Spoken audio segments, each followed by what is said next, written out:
Welcome to the green room, everyone. Again, thanks for coming. I reached out to you guys specifically because I've been seeing some of your work online in supporting Backline, and I'm super curious not only to hear more, but also for the community to learn about what you guys are doing and be able to reach out and tap in as a resource. So Grace Hinkley. Yep. Sorry. Vanessa Angiuli, who I've known for years, and our therapist, Lynn, who's going to, be able to chime in here and there to tell us, from her expert opinion, all things we need to know about things we're talking about. And obviously our founder, host, the wonderful Jenna. I think we're just ready to go. Okay, fun, right? Amazing, 100%. I would just love to hear a little bit more on your background, both of you guys. So I don't know, whoever wants to start. Rock, paper, scissors. I'll start. I'm actually going to get comfy because I am sinking. Girl, I want to know all about the pregnancy, everything. Yeah, I'm going to okay. All right, that's good. Pillow? That's a good position. Yeah, actually, let me get one. This is some good learning. This is some good learning. Yeah, this is the future. Good. This is good. I was slowly slowly it's into okay, this. We'll all sit like you. Yeah, so Vanessa and I have known each other for a couple of years as well. But my background is in management, day-to-day management, and then working with Backline starting about 2 years ago, I think. And previous to that, it was another nonprofit before that for mental health. And long story short, I think just management in general, was something for me. It wasn't I was getting into it because I just was always at concerts and always, a festival goer. I really love music, but what I love more is people. And to me, it felt like this is a career that just fit perfectly for me, where I could be a support system to artists that I felt needed a support system. And then under that weight and putting all that on myself and making me feel like I needed to accomplish all this, it really crushed me, and that pushed me into the mental health space in music for myself. So, and do you tell me a little bit more about Backline? So with Backline, it was started in 2020. I actually was not a founding member. I came in, 2 years ago. It's 2023. They started in 2020. So basically, it's a nonprofit for mental health care for anyone within the music industry and their families. So I love that. Yeah, it's so cool. So the main mission overall is really to connect people within the industry and their families with mental health care. And so the main focus right now is case management. So essentially, if any one of us felt like we were having an issue, or even for me, if a client I had is needing some support, I just email them, they set up a consultation with me and set up a full care plan. So that goes with, I can't remember the number, but we have a lot of therapists within the system now that, for the most part, they've worked with people in the music industry or have family in the music industry, or at least are adjacent in some way to understand what we might all be going through. But they can do that. It's referring you to rehab, or referring you to inpatient services, referring you to group counseling, basically anything that you might need, and tailoring that to you. But also within your budget and what. Okay, that was my next question. So it's not monetary support. It's just support in terms of contacts of where Correct. to go. But if there is, within their network or within our network, but if there is a need, they will help you find people that are pro bono. Oh, interesting. Yeah. That's great. So just based on whatever need you have, tailoring it. Because I know that there's obviously a lot of artists, even signed to major labels, that don't have any money, which people don't realize. So there's actually somebody I interviewed a year and a half ago that was mentioning that specifically. He's obviously signed to a major label, and I think the perception is, I'm great, but he actually didn't have any money and couldn't afford therapy. So that's good to know, if that's something that, obviously, for those type of situations, if they can reach out and get a therapist and not have to worry about the financial component. Yeah, there's all different kinds of resources, and I think there's so many goals that I wish I could talk about more of how to expand all the programming. Right. But basically at its core right now, we're really trying to make sure that like everyone has access. Right. And has access to based on your need and based on your resources. I mean, that's amazing because I think it's really hard for people to even admit that they need help. That's the hardest part. First step. Honestly, when we all started, so again, I was with a different nonprofit in 2020, came a little bit later to this one, but with both of them, and it's the hardest part is getting people to join and ask. So that's crazy, isn't it? This is honestly why I'm like so happy to be here and do anything else that we can to get word out there that there are resources available. Yeah. Because I feel like there are actually a lot of resources out there, and you don't know. It's you don't know, and it's hard to get people to be like, oh, I feel like I might be needing something before they're in like crisis mode. Well, I think the thing is too, it's hard. Like people, we were talking about this a little bit before, but people will talk about mental health and how, the stigma is being, there's less of a stigma now, but it kind of like obviously much more than 20 years ago. I mean, you would know, right? Yeah. But still, there's still quite a stigma in the sense that like it, for whatever reason, can represent weakness.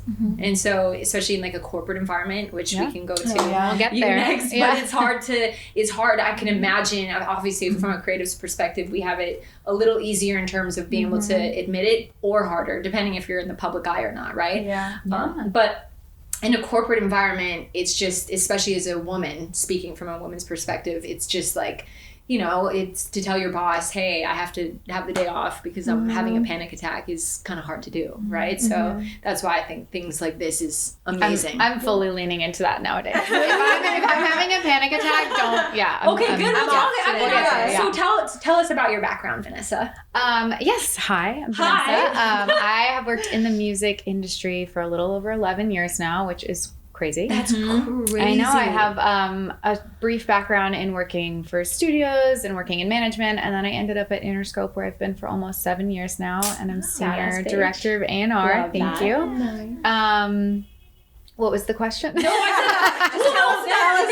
that was the question. Yeah. So so tell us what led you into like talking about mental health, or obviously working with Backline and all that stuff. Well, it's really funny actually. So when Grace first reached out to me and said like, hey, would you be interested in participating in this nonprofit called Backline? Right. I think my first response to you was, Grace, I'm so overwhelmed right now. And like, this sounds like an incredible opportunity, and mental health is so important to me because of my own journey and my own struggle with it throughout the years. Right. And I think I said, if it's a minimal commitment, like I can talk about it, but I can't take on anything right now because I am just so burnt out.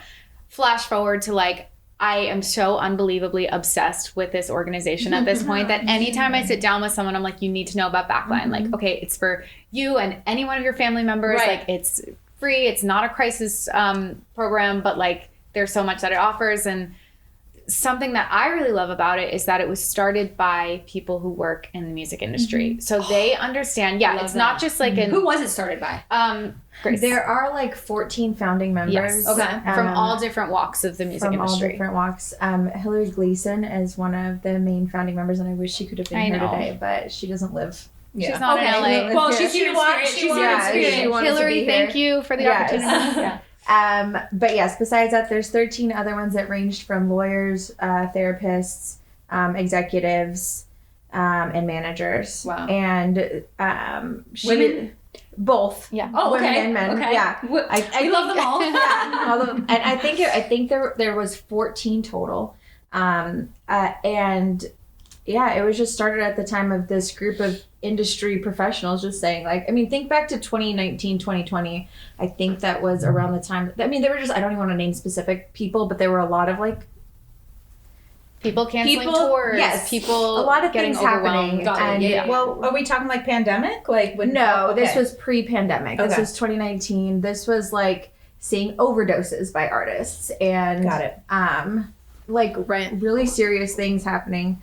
There were actually, at the time, I want to say like 4 mental health nonprofits started within like a couple months. Wow. And Backline has been one that's just like, they have found their, I keep saying they, it's we. We have, but because they did this before I was there, but like it just found the structure needed to really make this thing thrive and get everyone the resources that they need. Yeah, I mean, it's amazing. I think, the more things like this, the more I think it will become a domino effect, and I feel like you'd be surprised, or obviously you guys are in it, but like how many people don't really know, and even with this, like we use the Jed Foundation, and they've been amazing. Obviously Lynn, who's an amazing therapist, she's been on so many, and obviously is giving us her time, which is amazing. But it's good to know that therapists want to give back, and that's a really cool thing to know, because I don't think that people necessarily would know that. And I think just to be able to talk about it, it would lead people to be like, oh, let me reach out potentially, even if you can change one person's life. Then. Well, and also I think so many people don't, when you're outside of the industry, we're in such a creative space and it's so much emotional labor that people don't necessarily recognize the tremendous pressure and the workload that creatives, that executives, that artists face on a daily basis. So if you're not working within our space, you're not really in a position to understand what we go through on a daily basis. 100%. And I say we, like I work on the corporate side of it. Like I can't even imagine what some artists and writers and producers deal with who are just, don't have access to the same benefits that we do. So. No, exactly. And that's the thing. And I think, it's on TV or whatever, it looks larger than life. People are like, oh, this business, and you come into it and you're like, man, whoa. It is lonely at the top. Let me tell you. And beyond lonely, it's like you said, the pressure is just so like soul sucking that I think it can make you lose your identity or kind of forget where you came from. Yeah, and ingrained in the culture of like the mechanism of the music industry. Like I think that it's just so normalized that until 2020, that there were so many people that would just say, well, that's just the way it is. 100%. That is not the way it is. That is the way it is until you change the way exactly. it is. Which is what I think our goal is. That really is the goal, is to like shake things up. I do think the pandemic did a lot of that, but obviously we're not there yet by any means. Working on it. But just so that conversation can stop of that's just the way it is, and like you can suck it up because if you want to be here, like that's like them's the cost. Yeah.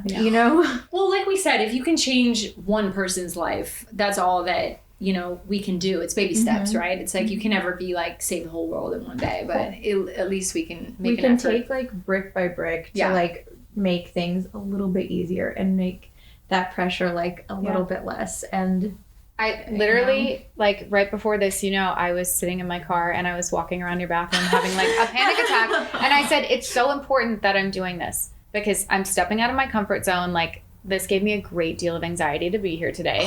But well, thank you. No. It's so important because, like you said, every single conversation, big or small, is helping to destigmatize mental health. And I was like, I hope that I can go in there today and say something that's going to help at least one person. And if I can do that, you want to talk about my index cards? I was going to be like, let's do a shuffle and read one of your index cards. We'll read one of my index. So I have to be honest, when Angie reached out, I was like, yes, of course I'll be there. Like, I love Jenna, anything for Jenna.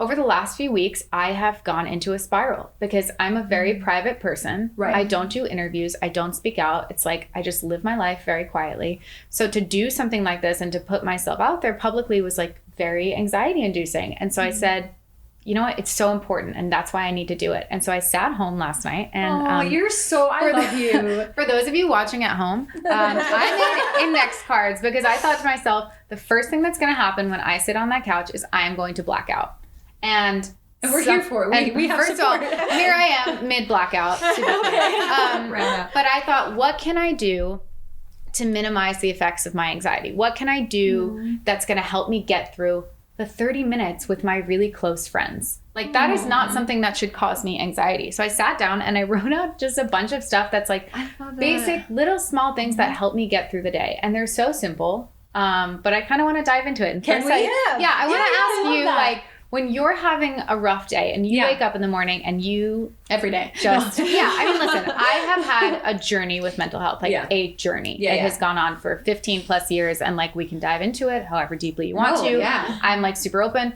But I want to know, when you get up in the morning and you feel like you can't do it, what are the small things that you do to get through the day? Like, what is the checklist in your brain that you say, okay, I have to do this? How do you get out of bed in the morning? You know what's funny? I feel like the first instant of waking up, like probably like the first hour is the most relaxed and calm I feel, believe it or not. Like that feeling, I wish I could just bottle up and just carry with me. It's when you get up and start to like move into my day is when anxiety starts to like really like happen. So I think when that starts to happen, I mean, I think it's a lot of self-talk. That's why I love the idea of it's like it's, you know, and I struggled a lot with panic attacks. So it's funny because the first panic attack I had, my dad's a professor in psychology, and so he's actually an ed psych. But the first panic attack, I called him and I was like literally passed out, like somewhere like in Hollywood. It was crazy, and like called an ambulance, the whole thing. And I called him being like, I'm dying. Like, this is my dying, like last thing that we'll ever talk, you know? And he was like, oh, so how was your day yesterday? Completely avoided the subject, like in that moment, obviously I was like, wait, you don't care about me. But after coming out of it, I realized he was just deflecting. Like he was just kind of being like pulling it and not. And so now I always revert back to that. I don't know if that's what kind of thing, but whenever I'm going through a panic attack, I'm always like, okay, what, like thinking of just completely random thoughts. Like, so I'll like, you know, focus, like if I find myself like the panic attack symptoms, it's simple things. You like stare at this gold thing. Oh, I remember when I wore that. So, or just stuff that's like totally not stressful and just makes me be like, oh, that was a cute day, or that was that, or like some kind of funny moment. I don't know, is that a real thing? Let's go to the science. Because you guys are doing it weirdly, like organically, but it's actually exactly on point with what you kind of are ideally. We're doing the work, Jenna. We are doing the work. But I don't even know that you know that you're doing it, because it just works. And so then you kind of starts to work. Yeah. But you know what it is? It's what we talked about that other time, when it's about being present. Because all of the panic attack stuff is a fear, which is 100% in the future. As soon as it gets close to the present, it can't continue to exist. So if you're like that's what they used to teach us to do when somebody was having a bad experience on a drug. It's like, walk over to the wall and just change the light switch from on to off and do it again, because it brings you home here, and anything that's present stops all the self-talk that's like, what if this and what if that, and oh no. And so you're not freaking yourself out anymore because you're home in a place where there's no fear in the present, right? Yeah. The other thing we talked about before, which is kind of probably related, so regret is all past. Right? Oh, right. So fear is future, regret is past. A lot of that. A lot of that. So the breathing and the meditation and the touching, or the actual senses, like about the present, like, you know, this couch is soft. Right. Like focusing on like 2 feet on the ground. I'm sitting here like rubbing the couch to get through the next 25 minutes. Is that on your card too? What? Rubbing? No. I actually forgot that. I didn't put that one on my cards. Yeah. We have exercise. We have hydration. We'll get there. Oh my God. Yeah. Well, it's just such a crazy thing, and to practice that is really interesting, because like if you think like you can go through your day and the whole, you know, physical symptoms of panicking is like dizzy, dry mouth, like shakiness, like all these things, but then you go home and turn like Netflix on, and all of a sudden you're fine. You're like, wait, I'm not sick? Like I thought I was sick. But you're like, no, I'm actually just, that's what makes you, that's what I always try to tell myself when I'm going through it, because there shouldn't be in the same day. Why can I go from like feeling so much discomfort than walking into a space that's comfortable and then I'm fine? Yeah. So obviously you're changing the narrative, because the narrative is a scary thing. So it's like you're telling yourself a ghost story. Right? And you know how when you wake up in the middle of a nightmare, you could be sweaty, your heart's racing. So it becomes eventually, after it starts with a narrative that's cognitive, then it goes emotional, so you get anxious. Right. And then physiologically, your body's going to respond with whatever it does to get you through something that's scary, which is like adrenaline based, right? And what you're talking about, each time you just automatically go to what to do about it, you're naturally shifting the narrative, but you're not even aware you're doing it, because you're trying so hard to change the behavior or work with the feeling or whatever, but it's the tape.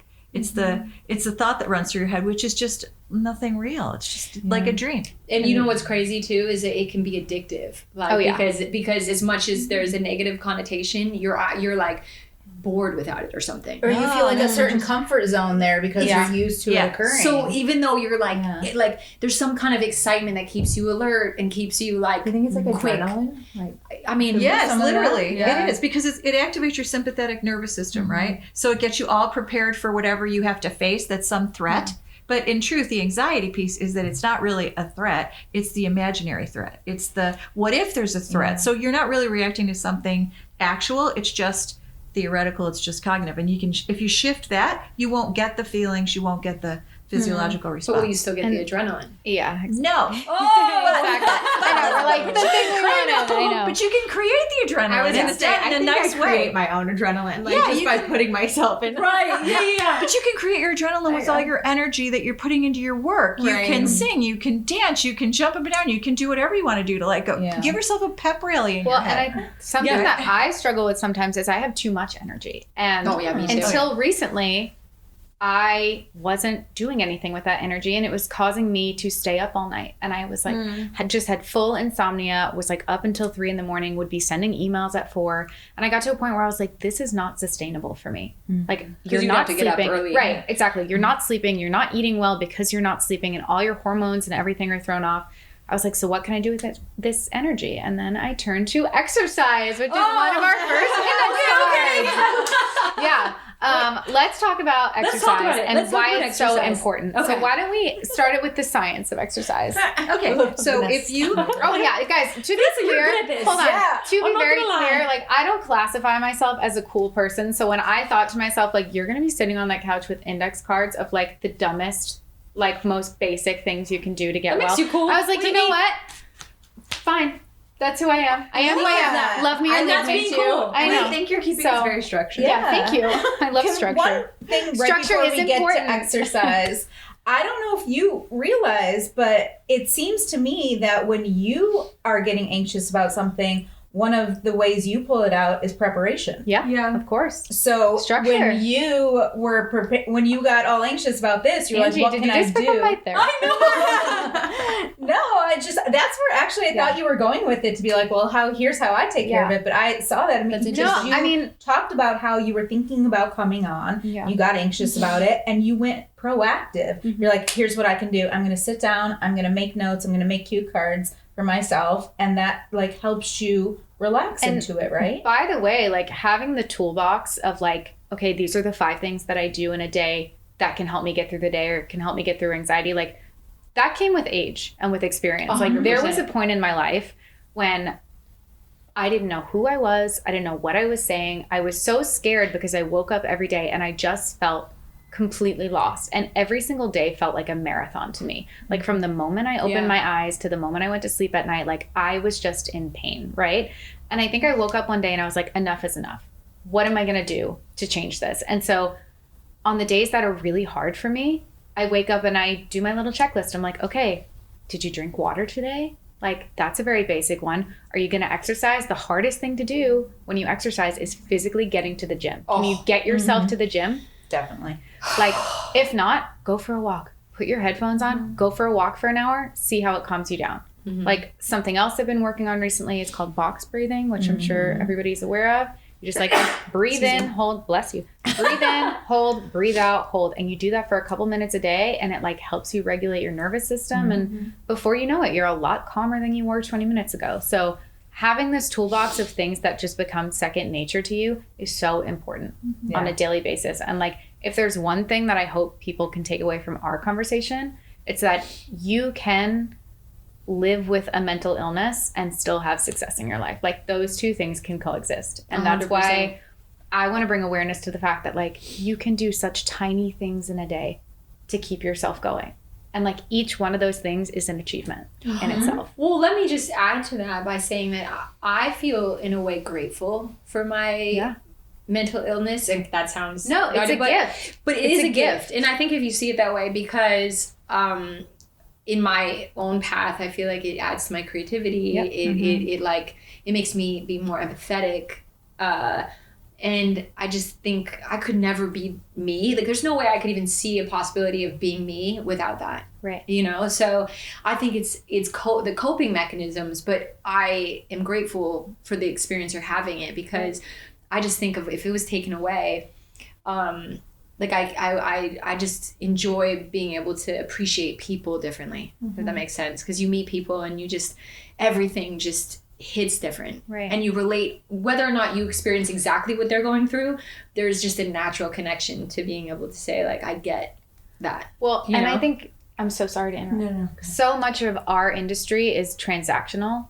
Like, you meet someone and it's like, what can I gain from you? What can you gain from me? And it wasn't until I started treating people like human beings and less like products or someone that I could gain from. Like, my first thing now, when I meet with people, I don't sit down and say, so what are you working on? Like, I'm like, how are you? Are you okay today? Are you in a position where you feel like you can talk to me for the next half hour? Because if you're not, go home, take a breather, and we can reschedule this. Like, it is not that serious. And I think that, I love like that. like you were saying earlier, like there's this toxic culture around, you have to hustle, you have to be up early, up late, at every show doing this. Like, no, you don't. No, you really like, don't. you have to do what's best for you Yeah. to get you through the day. And the most success that I have ever had in my career has come from a time when I have been healthy and happy. I mean, not even happy, just like existing. You know what I mean? Like, Yeah, and I think it's fine to be existing. You don't always have to be like... You don't always have to be And happy. I realize that about myself too. I mean, I don't have necessarily the same experience of being like the success thing. Like, I think success has come and gone based on just like being attached, like what we were saying before, like connected to your purpose. But I will say, I think that there's something in not having to, because you can never, if at the end of the day, what I think about is as many parties, as many sessions, as many things that you could say you did, you're never going to do it all. right. And there's always going to be something else. Exactly. It's a bottomless pit. So in 2021, if I went to every party, Girl. 2022, I'm probably not going to be able to make every, like, when is it going to end? I have to take breaks from social media quite frequently. Right. Like, I will deactivate my Instagram every now and then because I'm like, I can't see this. Like, there was a point in my life where I would get so much FOMO. I'm like, Exactly. why is everybody at these parties? Why did no one invite me? Did they not invite me because they thought I would say no? Because to be fair, I usually say no. Like, I don't want to go. Like, don't invite me to your party because I'm not coming, respectfully. But like, I just don't want to like, it's not for me. You'd be like one of those things where if somebody asked, did you get invited? You're like, well, I got invited. I'm just not coming. I'm just not going. Exactly. But I think also, like, and I'm sure you guys feel the same way, like, setting boundaries is so important. Yeah. I interrupted you before and I feel really bad for No. The only thing I was going to say was that I think that what, you said the one thing that you wanted people to get out of this was that you can live with any kind of mental health issue and be successful. I do think it's important for people to see like resiliency and like examples of resiliency in whether it's like from a celebrity standpoint or from like a corporate standpoint or just moms and dads or like Every walk of teachers, life. every walk of life being I'm able glad to you do said that. teachers. I was just gonna get there. Hold on, yeah. Because I do think that like there's so many people who like don't have that natural resiliency, and that's where it gets like really hard, and where I've seen like so much hopelessness is where you don't see a path of like needing to take one step in front of the other or like There's no path forward. there's no path forward. Yeah. And so I think setting any kind of example for, especially for people who might struggle a little bit more with seeing the first step or seeing the day-to-day, just seeing it walked out in different professions and different relationships and different walks of life. So I think that that's super important. Like, I'm a huge like resiliency. That's a really good point. Okay, I gotta weigh in. Yeah. I mean, please. Okay. The only person who actually knows what she's talking about on this couch. She's We're just like interesting I facts, know. you guys. She's like, tell me more about drinking water. Okay, what I was thinking was you guys have literally just personally and individually described cognitive behavioral therapy in a nutshell. Nice. Okay? Look at us So go. if I could just like, it's, okay, I gotta just explain it really quick so that Yeah. everybody knows. Okay, so the thoughts are these like videotape, audio tape kind of messages. You can do positive ones like, you are doing right now. I'm okay. It's okay. You were Thank you. Yeah. We had I'm okay. It's okay. Thank you. Yeah, we had created a whole which was really beautiful. We ended up writing it on one of the guitars, but it just feels good to say it. Yeah. So that's the narrative, right? The narrative can be positive or negative. The negative stuff comes in when it's either a shaming or fear-based spiral, right? Thought to feeling to behavior. Got a lot of those. Thought to feeling to behavior. Okay. Or sometimes you kick into a blaming cycle. Like, it's not that I'm not okay. Maybe it's you, whoever you turns out to be in the moment, right? So we can walk through all that if you want to go slowly. But what's happening is you guys have figured out, because of your own experiences and your own growth, how to intercept the negative patterns and turn them into positive at each level along the way. Because your cards are all about doing something else, which means if you are panicking and you are sweating and you are whatever, or you in your experience, the action that you take can shift you out of that cycle and it'll help you go back up to a positive one. Like, you go for a walk. I mean, like, I have a one sheet on this. I can send it to you if you want. I'll take anything you're willing to offer. Check. Because you're doing it all automatically and individually again, but it's like a thing. It's taken a lot of therapy. No, 100%. A lot of therapy. Well, good for you. Yeah. No, definitely. Yeah. And you got this is years in the making. I want to be very clear. Like, my journey with healing, or whatever you want to call it, has taken years. And I think something we were discussing right before we came out here was. It takes practice. Right. Taking care of yourself is not just something that you wake up every day and you're like, okay, I did everything that I needed to do. You have to practice the person that you want to be. It's discipline. Every single day. Definitely. There are some days where I'm just I can't do it. I cannot do it. And I'm like, you have to.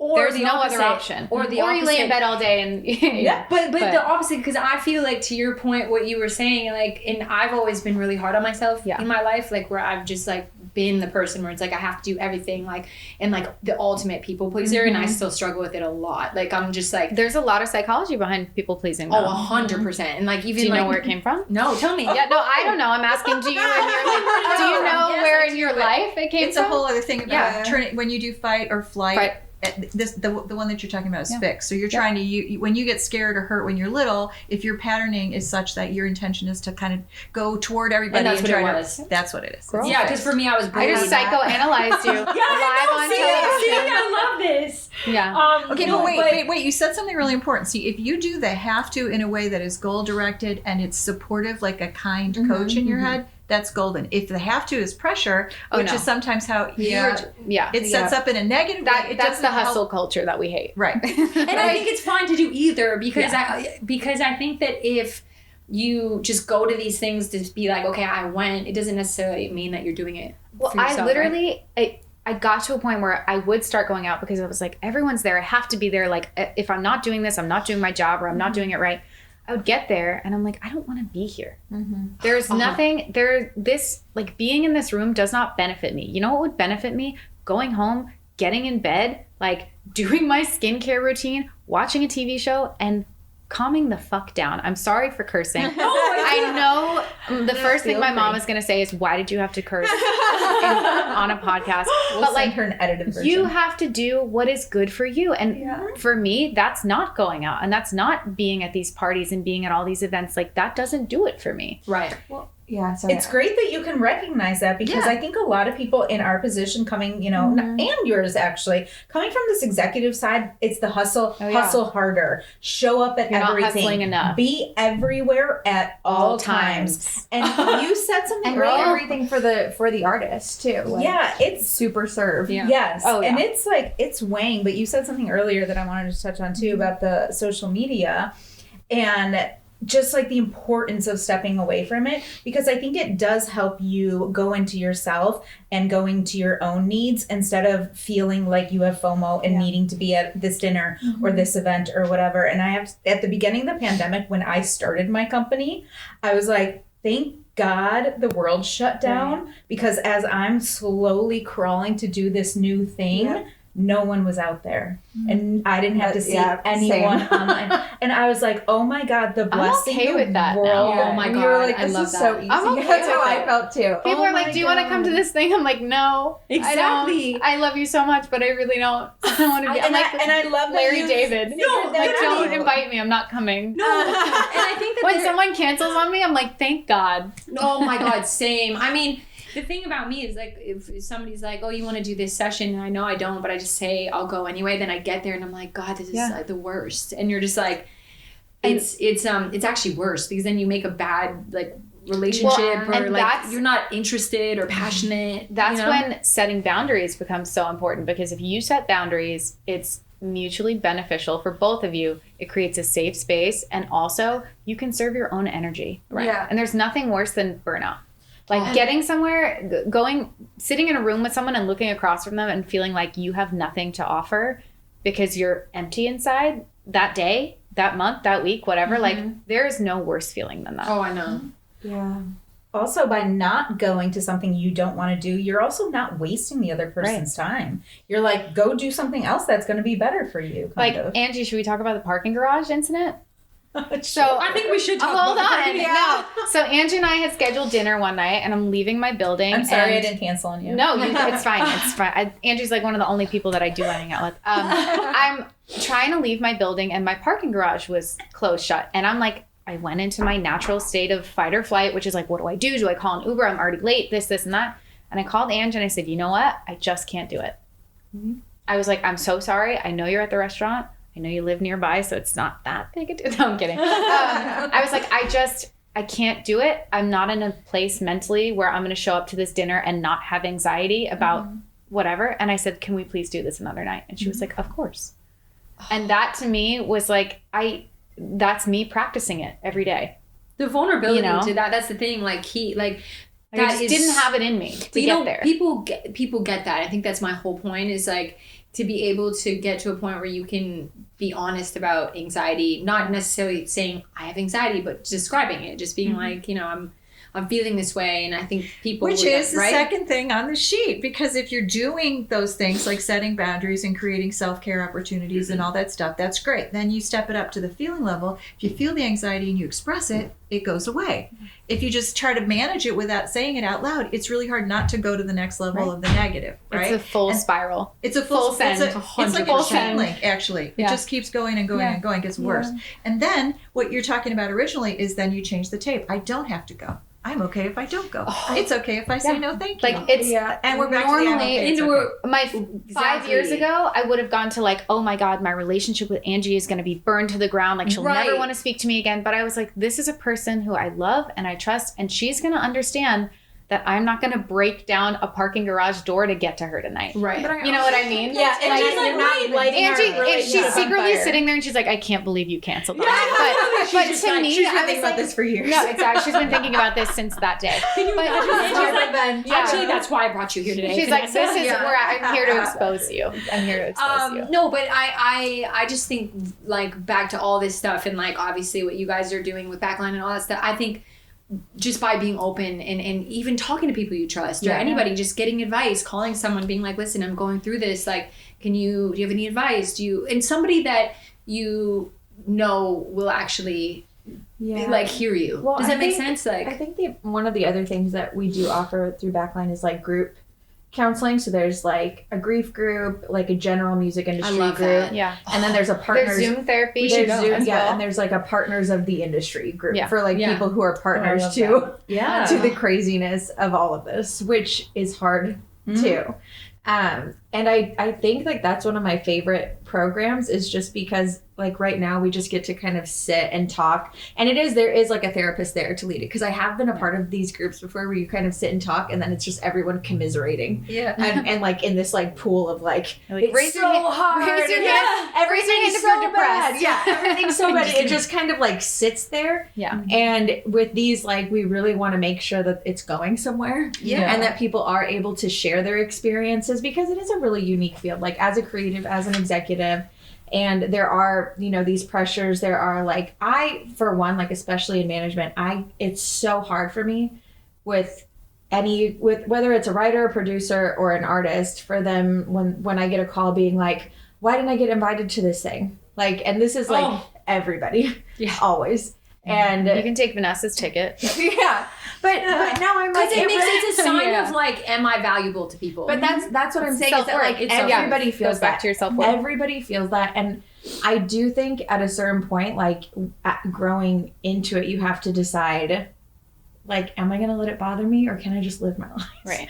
Because there's always going to be things that we are and aren't invited to. It's the music industry. Yeah. People thrive off of making you feel small. Oh, And we can do a whole episode on So- that. oh my God. Yeah. it's like the, you know, I remember this one party a couple of years ago. I'm not even gonna say what it was or where, but I just remember there was like, it was a small venue and they invited way too many people to be in this small They space. always do. And there were like the biggest executives outside, like being like, do you know who I am? I'm coming in the door. And I was just like living for it. Like, it just was my favorite thing I've ever seen. I couldn't get in the door either. It's just like, but So I'm just funny. like But looking it's like around. there have been times where I've shown up to events and like if the line is too long or I'm standing You on it turn for around, like you more than 30 minutes, I'm Turn like, around. I'm leaving. Yeah. Done it multiple Like, times. I don't need to, like, Same. there's no Yeah. reason that I need to be here. There are more productive things that I can be doing with Yeah. my time. But I will say that like we are all like, no one is above that. It's like, it's so Literally tempting. no one. It's so tempting to like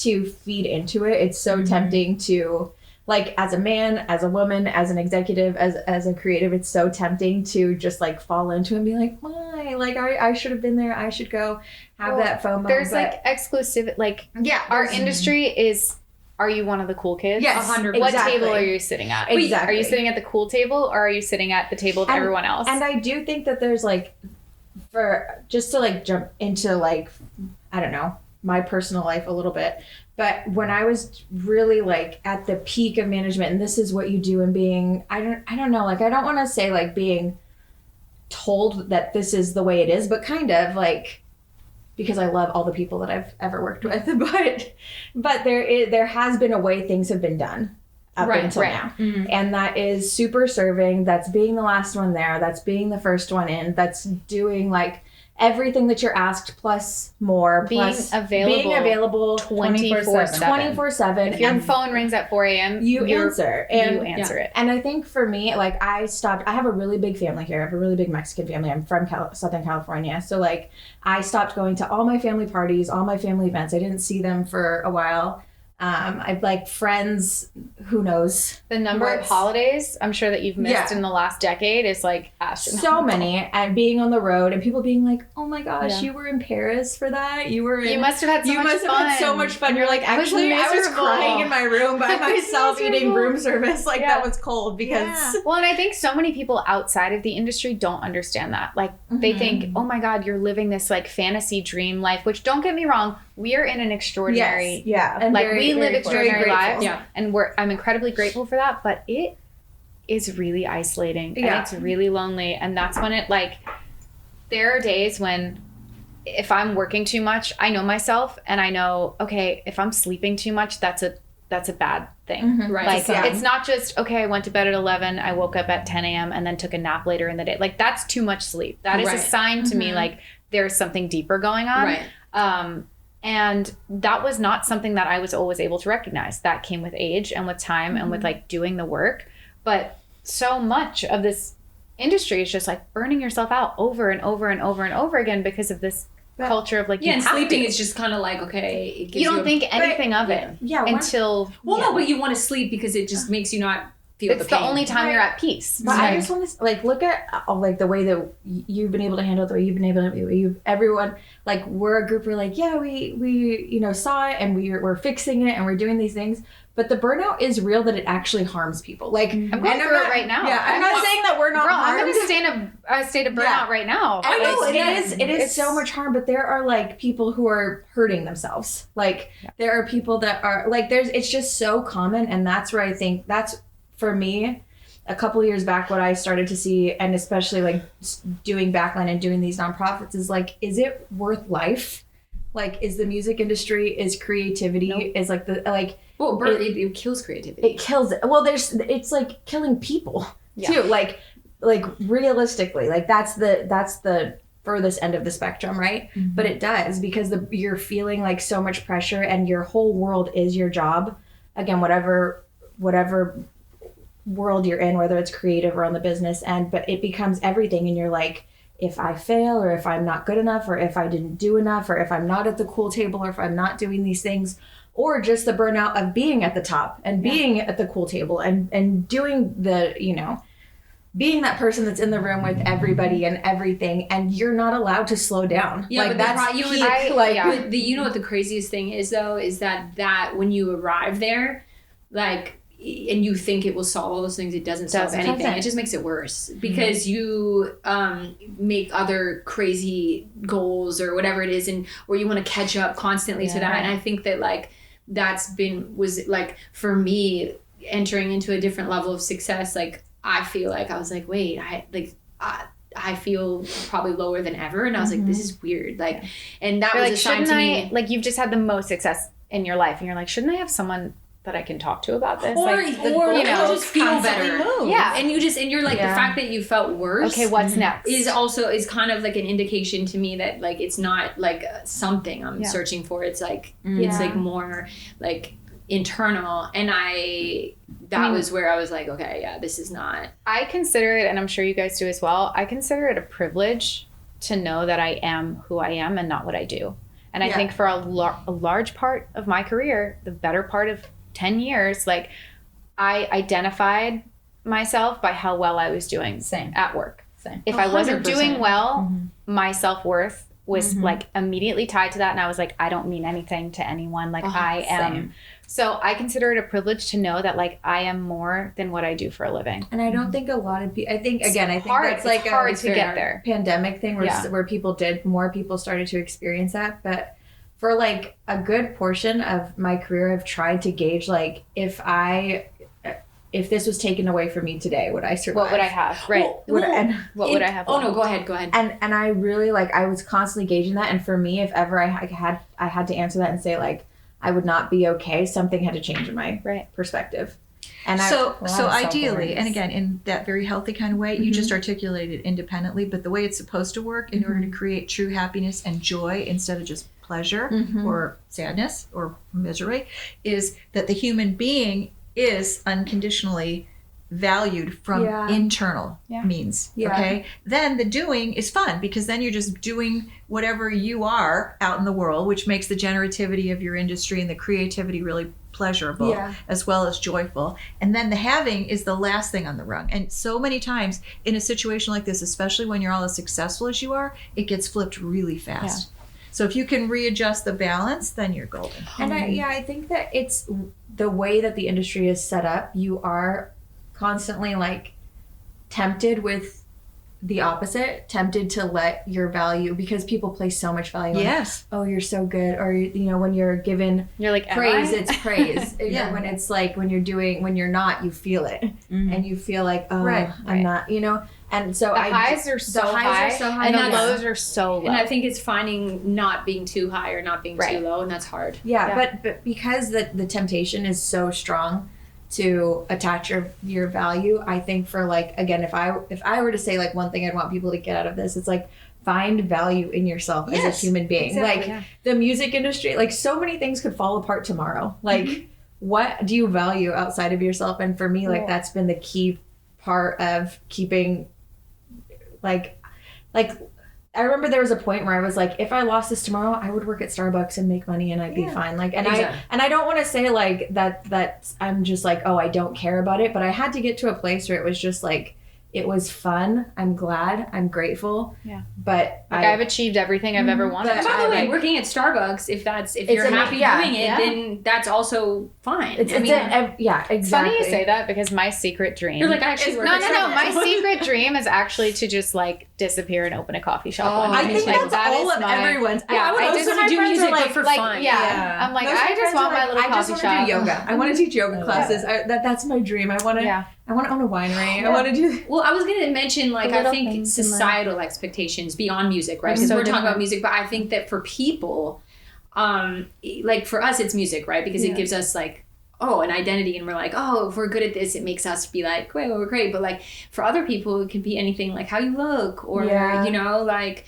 How many followers? Or like, I mean, there's 1,000 things. How smart you are. Yeah. Maybe like you're not very social and you go to places and you feel like you're weird, or who knows. Any sort of achievement. The thing is that I think these are fears that live within everyone. And if you don't have one thing, you're searching for the next thing to be like, that's why I'm like allowed to be a person. You know what? And something my therapist says to me all the time is, one day at a time, that's as fast as we can go.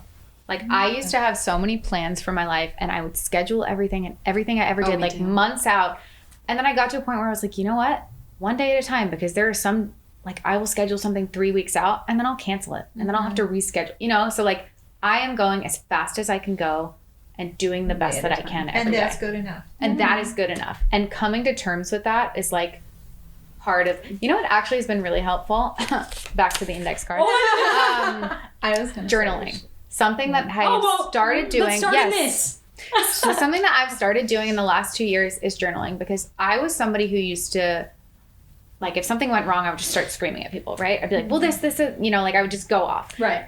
I now take a minute when I feel something, I write it down. I try to identify what it is that it is upsetting me, why it's upsetting me, the root cause of it, and is it worth yelling at somebody at the end of the conversation? And if the answer is no, then I'm like, we need to move on from this. Like there is a solution to every problem. And if you are willing to sit down and figure it out instead of just like acting irrationally, which by the way, those behaviors are an immediate, like there's a connection between your mental health and the way that you think and the way that you operate. And if you're not well, that's going to affect your relationships. That's going to affect the way you do your job. That's going to affect the way you treat people. 100%. Like I can think back to so many times in my life where I'm like, I wish I really hadn't said this to this person, but I was in a place when I was not well. And I did not recognize that, you know? And you learn these things, right? And you that's learn, part of, and- and that's and- what you said with yeah. age. Like I think you learn in those things you have, as much as yes, you wish you didn't, maybe because you did, you won't do it again, right? Like there's like an aspect to that. Well, yeah, and you can work on ways to forgive yourself if Yeah. you're still holding on to that. Like do a little bit of amends with that person, or do a little reframing and recognition and A lot of responsibility. rewiring has had to be done. Like I think for all of us, we are all, especially as women, and continuing to do so, right? Like so much of what we have learned and what we have been taught and what society expects from us, like we are in the process of rewiring our brains and saying it doesn't have to be like this. Like we can create a better future. And I feel kind of bad for this generation, but I also, they are so empowered to change things. Like it's inspiring. No, for Like, sure. Yeah, and I just think, you know, to kind of like bring us full circle on like the mental health and like wanting to spread the awareness and to help one person out. Sorry. Oh, wow. One person out there is that we're all sitting down and we're talking about it and we're showing, you know, the next gen or whoever needs to hear it that They're showing us. We go through this. They're showing us. And we're survivors. We're resilient. And you can also go through it, talk about it, live through it, and be resilient. And there's nothing. And be successful. Yeah, You're and, right. I and love have that point. success. Yeah. But because I think that like it just shows that you're human. Like sorry to cut you off, but I think it's important for people to know that like even if like you're fixing, like you're going through, you know, you're finding yourself and you feel better and you're doing the work, it's still okay to have days that you feel 100%. bad. Yeah. I mean, we're human, right? There like, are some days where you're just like, not today, not doing it. and that's my Just point. keep talking about it. And I think that that's the thing. It's like, it's the idea of not giving up. And I guess that's to your point, the resilience aspect, right? Yeah, I do want to point out one more thing because there's so many times too where I'm like, I wasn't great yesterday. Like I didn't do, But you're aware of it. I'm aware of it, but also one thing that I realized, and this is just like a practical thing, like if I had a note card. Well, Right? Vanessa has Would one. you like to I borrow was an like, index just on card? there. It's just like I realized, like, oh, it's been a while since I've talked to my friends, Right. just and like shared my life. Sometimes and you not need other let- people to point that out yes, to you. and not just like, because I run into things. It's probably because of what I do too, where I'm like I'm so good at letting people just like tell me all the things, tell me everything, like tell me what's going on with you, and then when they're like, okay, what's going on with you? I'm like, oh, it's been like a minute, like I'm kind of done, and You're like, I I'm just good. don't really need anything. And then I start to realize, like, and you feel that I did, for Backline, interview, and they had asked me, like, how do you think you're doing in your mental health right now? And I said, honestly, like, probably not great. But I also know that, like, I haven't talked to my friends in like 3 weeks. This was around Christmas time. And therapy is so important. There's so many things like that we do, but sometimes we lose just community in all of it, and just Community is so important. Yeah, I and cannot just, emphasize like enough how real important it is. friends to tell you, like, oh, that's not right. Like you tell them what you're feeling, and you're like, so this happened, and someone telling you, like, yeah, that's not true. Like The just people like- you surround yourself with will keep you in check. Yeah. Like, but they have to be the right people, because there's also nothing worse than surrounding yourself with the wrong people. Yeah. That's the thing. Because you can be, especially when you're in a vulnerable place, you can be so easily manipulated. Yeah. And just like behave in a way that you're not proud of, and that's all a result of like the instability that you feel inside. Yeah. And yeah, community is so unbelievably important. I mean, 100%. And I think it's just protecting your energy space or whatever. But it's Boundaries. Yeah, We're setting boundaries. But I was boundaries. gonna mention, like, when you were talking about the line thing, like standing in line, or people just feeling like they're like better than somebody else to get in. It's like somebody told me once, they were like, you know how when they're like, oh, what are you up to, or what are you working on, and you're just like, nothing really. And the person's like so weirded out. Like I was like, I should try that one time, because it's like, imagine like, because then at that point, like they have nothing to compete with. Right. It's kind of hilarious. Like, hey, what's going on? Yeah, like nothing really. Well, that's Well, why then they're just like, okay, see you When later. Like, you know what I mean? when I start conversations now, that's why I always ask, like, how are you doing? What are you doing? Tell me about your life. Tell me where you grew up. Like, I want to learn about you. But right? not everybody cares about that. That's the Like, thing. I just want Transactional to, in this But then you Everyone's know so transactional. immediately, which I'm saying, like it's disarming to sit with someone and you're like, did you just ask me how I was doing? Like, thank you for asking. You know what I mean? But on the flip side, if you were to say nothing to the person, you see right away their stripes. Because are they going to continue and be like, well, how are you then? Or are they going to walk away? Because I were they have a coming to friend- get something from you, or were they coming to actually check on you? Right. I have a friend who we all know and love, who recently I was going to be in Spill New the York. tea. No, I I'm kidding. recently I was like, hey, I'm going to be in New York. Like, do you want to hang out, catch up? And he said, honestly, no. Wait, I know that was my first reaction, was like, it was very jarring. I was like, what do you mean no? Like, we're friends. I want to. And he said, I want to spend all of my time in New York hanging with my friends, hanging with my family, taking walks and reading books. I'm trying to take less meetings. And I wanted to be offended by it, but all I could think was like, I can't wait to say that to someone. Like, it was so empowering, and it was such an important boundary. And I was like, nobody has ever in my history of working in music said that. Yeah. And I was like, I can't wait to do that every single day. Like, you know what I mean? Like, but it was crazy, because I was like, look at you go.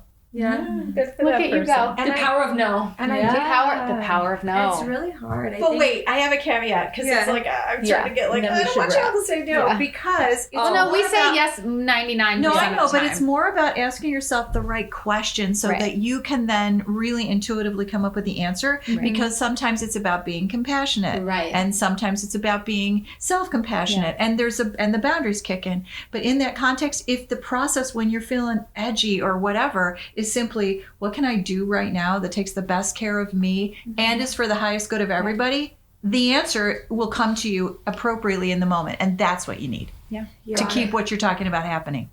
You know? I just like, and talking about the boundary stuff, and I know that you wanted me to talk a little bit about like how big I am right now, but none of us said that.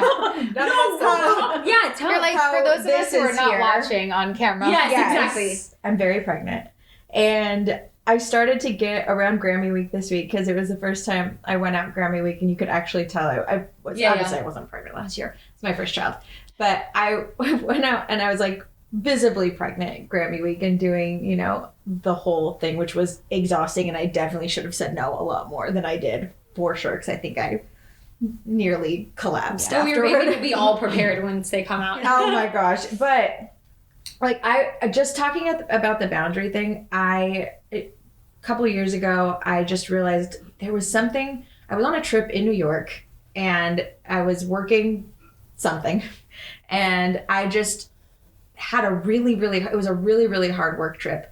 And I walked around the city all day the next day by myself, just to like clear my head. I don't even know where I went. Couldn't have done it better myself. I know. But Beautiful. I realized I don't have to do this. Right. Yeah. And it's just like nothing had ever clicked in my head before that was like, it was like, I don't know, it was just something released. And I almost felt like I was like a hamster on a wheel, and nobody told me I could get off of it. Right.